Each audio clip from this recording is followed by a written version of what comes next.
സുഹൃത്തുക്കളെ, ഇന്ന് നമ്മളുള്ളത് പുറത്തൂര് ബോട്ട് ചെട്ടിയിലാണ്. കല്ലുമ്മക്കായ വിളവെടുപ്പാണ് ഇവിടെ നടന്നുകൊണ്ടിരിക്കുന്നത്.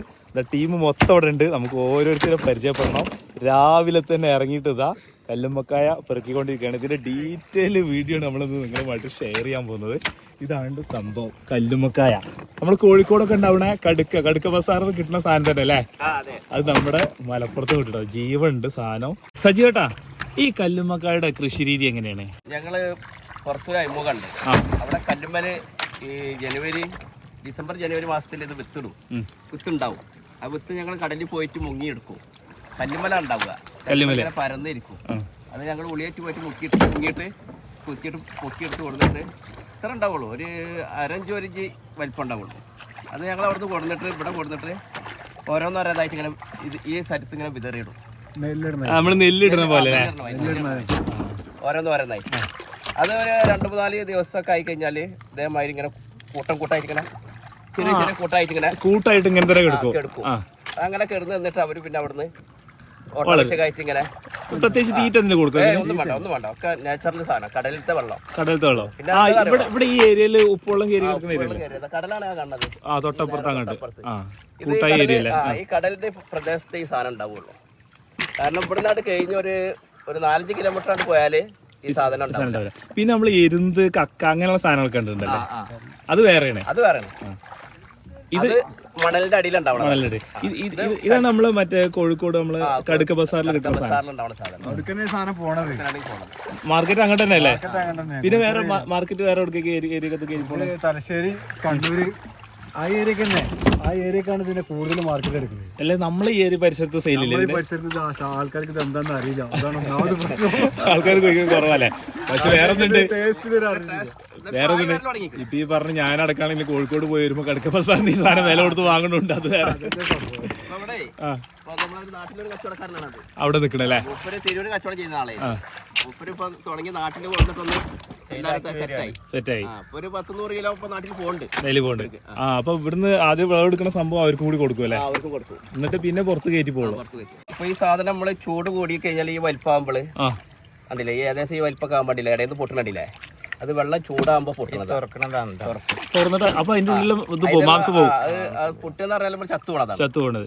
അപ്പൊ ഇതില് റിസ്ക് ഉണ്ട്. റിസ്ക് എന്ന് പറഞ്ഞാൽ ചിലപ്പോ അത് ലക്കിയാണത്. ലക്കാണല്ലേ? കിട്ടി പോയാ പോയി. അല്ല, ഇത് എത്ര മാസമാണ് ഇതിന് കാലം? 4 മാസം.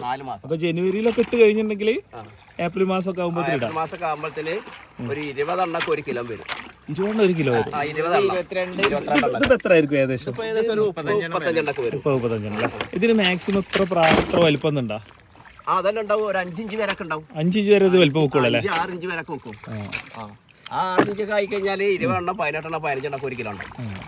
ഫുള്ള് അറായിരിക്കും. എന്താണ് അത് വരെ നമുക്ക് നിർത്താൻ പറ്റൂല. വേണ്ടില്ല, അപ്പോഴത്തേന് നമുക്ക് സാധനം കിട്ടൂല. ചൂട് കൂടിയിട്ട് സാധനം ചത്തു. അപ്പൊ വേനല് മെയ് മാസമൊക്കെ ആകുമ്പോ ഇത് വിളവെടുത്ത് കഴിയണം.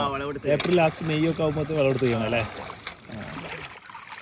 ഇതുപോലെ അത് വരുമല്ലേ? ആ നെല്ല് വിതക്കുന്ന സമയത്ത് കൂടി കിടന്നു കഴിഞ്ഞാലുണ്ടെങ്കിൽ അവസ്ഥ അതേ അവസ്ഥ തന്നെ അല്ലേ?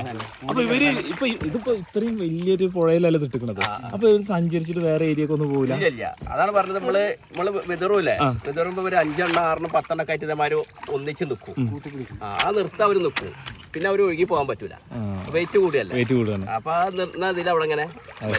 പിന്നെ വേറൊരു കാര്യം ചോദിക്കട്ടെ, ഇതിപ്പോ ഈ ഓപ്പൺ ആയിട്ട് ഇങ്ങനെ ഇട്ട് കഴിഞ്ഞാൽ വേറെ ആരെങ്കിലും വന്നിട്ട് എടുത്തു കൊണ്ടുപോവാ? അങ്ങനെ ദൂരം ഉണ്ടായിട്ടില്ല. അല്ല, പുഴയല്ലേ, ആർക്കും പെർമിഷൻ ഇത് പഞ്ചായത്തിൽ നിന്ന് ഒരു ഏക്കർക്ക് നമ്മള് ഒരു കൊല്ലത്തിന് 3500 രൂപ കൊടുക്കണം. അങ്ങനെ കൊടുത്ത് ഫിഷറീസുമായി ബന്ധപ്പെടണം നമ്മള്. അങ്ങനെ ചെയ്തിട്ട് നമുക്ക് ഇത് ചെയ്യാൻ പറ്റില്ല. ആരെങ്കിലും കംപ്ലൈന്റ് കൊടുത്തു കഴിഞ്ഞാൽ ഇതൊക്കെ നമ്മൾ എടുത്ത് ഒഴിവായി കൊടുക്കേണ്ടി. ഇവിടെ കുറെ മുളകളൊക്കെ കുത്തിവെച്ച് കാണുന്നത് ഇത് എന്തിനാണ് സംഭവം? ബൗണ്ടറി ആയിട്ടല്ലേ? ഇതിന്റെ ബൗണ്ടറി എന്ന് പറഞ്ഞാല് നമ്മള് ഇവിടെ തോണിക്കാര് കൈക്കോല് കുത്തിയിട്ടാണ് ഇവിടെ ഒരുവിധം ആൾക്കാർ പോവുക. അപ്പൊ നമ്മള് കൈക്കോല് ഇതിൽ കുത്തുമ്പോൾ ഈ സാധനത്തിൽ കുടുങ്ങും, ചളിയിലേക്കാട് കുടുങ്ങും. നല്ലൊരു കുത്താവ് കുടുങ്ങുക, മൊത്തം ചളിയിലേക്കാട് താന്നു. ആ ഈ ഒരു മൊത്തം ഈ കൂട്ടം ചത്തുപോകും. ഇത് മണ്ണിൽ താന്നു പോകാൻ പാടില്ല, മുകളിലൊക്കെ എടുക്കുക. അപ്പൊ നിങ്ങളിപ്പോ ഇത് എടുക്കണത് മുകളിൽ, ചളിന്റെ മുകളിൽ മുങ്ങി എടുക്കേണ്ട ആവശ്യമില്ല. ഇതേമാതിരി കിട്ടൂല. പക്ഷെ ഇത് പാറപ്പുറത്തൊക്കെ എടുക്കുന്നുണ്ട്, കുറച്ച് പണിയാവില്ല എടുക്കാന്. ഭയങ്കര പണിയാ. ഉള്ളിയിട്ട് ചെത്തിയെടുക്കണ്ടേ? ഉള്ളിയിട്ട് ചെത്തിയെടുക്കാന്ന് പറഞ്ഞാൽ അത് ശാലയത്ത് ഇതിന്റെ ആൾക്കാരുണ്ട്. ആ ശാലയത്ത് ഞാൻ പോയപ്പോ കണ്ടിട്ടുണ്ട്. അവർക്ക് പറ്റുള്ളൂ, ഞങ്ങൾക്ക് വിത്തെടുക്കല്ലേ പറ്റുള്ളൂ. അപ്പൊ ഇത് ഒറ്റ ടൈം നമ്മൾ വിളവെടുത്താൽ കഴിഞ്ഞ് പിന്നെ ഇതിന്ന് കുഞ്ഞുങ്ങൾ ഇവിടെ ഉണ്ടാവില്ല. ആ പിന്നെ നിങ്ങൾ അടുത്ത പ്രാവശ്യത്തിന് കുഞ്ഞുങ്ങളെ പുറത്തുനിന്ന് പിന്നെ കൊണ്ടുവരാം. നമ്മള് വർഷം വെള്ളം മാറുമല്ലോ വർഷത്തില്. തുലാമാസം ആ വെള്ളം വന്നു കഴിഞ്ഞാൽ അതൊക്കെ ചത്തു. നല്ല വെള്ളം തട്ടിയാൽ മതി, അപ്പൊ പോവും. അതിനുള്ളിൽ നമ്മൾ എടുത്ത് ഒഴിവാക്കണം. ഇതിപ്പോ ചൂടായതുകൊണ്ടാണ് നമ്മൾ എടുത്ത് ഒഴിവാക്കണത്. അല്ലെങ്കിൽ കുറച്ചും കൂടി ഇട്ടിട്ടാണെങ്കിൽ ഈ പറഞ്ഞ മാതിരി ഒരു മാസം കൂടി നിർത്തുകയാണെങ്കിൽ ഇപ്പൊ 35 1 കിലോ വരുന്നത്. അപ്പൊ ഒരു 20 എണ്ണൊക്കെ വരും അല്ലെ. അരമണിക്കൂറിന്റെ അടുത്ത സമയമായപ്പോത്തിന് കണ്ടില്ല ഈ ഒരു വഞ്ചിയിലെ ഈ ഒരു സെന്റർ ഭാഗത്ത് ഇങ്ങനെ നിറഞ്ഞു തുടങ്ങിയിട്ട്. ഏകദേശം ഒരു വർഷം എത്ര കിലോ ഒക്കെ വിളവെടുപ്പ് ഉണ്ടാവും ഇവിടെ? 6000 കിലോ വരെ കിട്ടിയിട്ടുണ്ട്. 6000 വില കിട്ടിയിട്ടുണ്ടല്ലേ? ഇതിന് പ്രതീക്ഷിക്കാൻ പറ്റൂലല്ല. നേരത്തെ വിളവെടുക്കുകയാണെങ്കിൽ തൂക്കം കുറയും ചെയ്യല്ലേ. ഞങ്ങള് ഫസ്റ്റ് പൊറി ഇട്ടിട്ട് ഞങ്ങൾക്ക് വിളവെടുപ്പ് കിട്ടണമെങ്കിൽ ഒരു 10 ടൺ 20 ടണ്ണിന്റെ സാധനം കിട്ടേണ്ടിയിരുന്നു. പക്ഷെ അന്ന് ഞങ്ങൾക്ക് കിട്ടി വെറും 1 ടണ്ണ കിട്ടിയത്. ബാക്കി 9 ടണ്ണ് ചത്തുപോയി. പിന്നെ ഈ വേനൽ മഴ ഒക്കെ കൂടുതലായിട്ട് വന്നു കഴിഞ്ഞാൽ ഇതിനെ ബാധിക്കുമോ? പോയി കഴിഞ്ഞാല് ഉപ്പ് പ്രധാനപ്പെട്ട ഘടകല്ലേ. പിന്നെ ഇതിന്റെ വില എങ്ങനെയാണ് ഇപ്പൊ റീറ്റെയിൽ ആയിട്ട് നമ്മുടെ മാർക്കറ്റില്? ഞങ്ങൾ 200 രൂപ കൊടുക്കണം റീറ്റെയിൽ ആയിട്ട് അല്ലേ? ഹോൾസെയിൽ ആണെങ്കിൽ നിങ്ങളെ നമ്പറിൽ കൊടുത്തു കഴിഞ്ഞിട്ടുണ്ടെങ്കിൽ അറിയാൻ പറ്റില്ല. ഹോൾസെയിൽ പിന്നെ ക്വാണ്ടിറ്റിക്ക് അനുസരിച്ച് റേറ്റ് മാറുമല്ലോ. കൗണ്ട് നോക്കിയിട്ടേ ഇതിന്റെ വില നിശ്ചയിക്കുള്ളൂ. അപ്പൊ നമ്പറിൽ കോൺടാക്ട് ചെയ്താൽ മതി എല്ലാവർക്കും വേണമെന്നുണ്ടെങ്കിൽ. താഴെ നമ്മൾ നമ്പർ കൊടുക്കുന്നുണ്ട്, അതിൽ കോൺടാക്ട് ചെയ്താൽ മതി. അപ്പോൾ ഇതിനെ കുറിച്ചുള്ള ഡീറ്റെയിൽ കാര്യങ്ങളൊക്കെ അറിയാൻ പറ്റും. ഇതേപോലെയാണ് ഇത് വരുന്നത്, കണ്ടില്ലേ? കൂട്ടം കൂടെ. അപ്പൊ ഇത് ഇനി ഒരുപാട് പണി ഉണ്ടാവില്ല, കരക്കച്ച് വന്നിട്ട് വേർത്താനല്ലേ. അപ്പൊ ഞാൻ വിചാരിച്ചു പണി ഇതോടെ കഴിഞ്ഞു വിചാരിച്ചല്ലേ.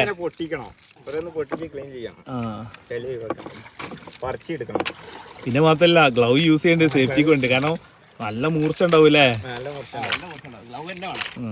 ഇതായിരിക്കും ഇതിന്റെ മറ്റെന്താ പറയാ നമ്മളെ വേര് അല്ലെ, ശ്വാസമൊക്കെ കിട്ടുന്ന സംഭവം. കാലല്ലേ ഒട്ടി പിടിക്കണേ.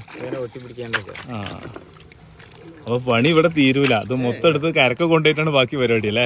അപ്പൊ ഇനി ഫ്രഷ് കല്ലുമ്മക്കായ വേണമെന്നുണ്ടെങ്കിൽ പുറത്തൂർക്ക് ഇങ്ങോട്ട് പോരിട്ടാ. നമ്പർ നമ്മൾ താഴെ കൊടുക്കുന്നുണ്ട്, അതിൽ കോൺടാക്ട് ചെയ്താൽ മതി.